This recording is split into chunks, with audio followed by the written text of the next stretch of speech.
Congress versus BJP అన్నటువంటి స్టేజ్కి తీసుకెళ్ళినప్పుడు బండి సంజయ్. దాన్ని కాంగ్రెస్ వర్సెస్ బీఆర్ఎస్కి తేవడంలో సక్సెస్ అయిన వాడు కేటీఆర్. ఇప్పుడు బీజేపీ అనేది అంతర్ధానం అయితేనే బీఆర్ఎస్ అనేది అధికారంలోకి వస్తుంది. అదేమో దినదినం పుంజుకుంటోంది. తెలంగాణలో భారీగా పుంజుకుంది. 8 ఎమ్మెల్యే స్థానాల నుంచి 8 పార్లమెంట్ స్థానాల స్థాయికి వెళ్ళింది.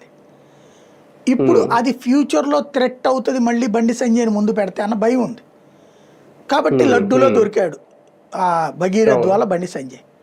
కాబట్టి వదిలిపెట్టకుండా రాజకీయం చేస్తారు. తప్పు కూడా కాదు, అది వాళ్ళు అడిగేది జెన్యునే.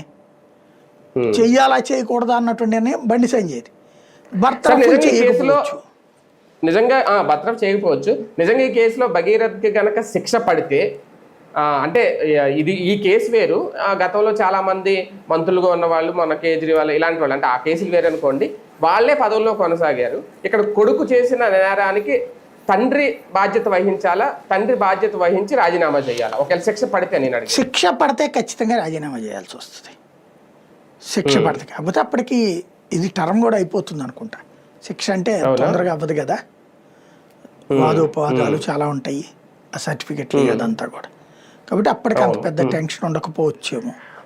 అప్పటికి తను ముఖ్యమంత్రి పదవి చేపడతాడా లేకపోతే అసలు సాంతర రాజకీయాలకు దూరం అవుతాడని కాలం డిసైడ్ చేయాలి అతనికి.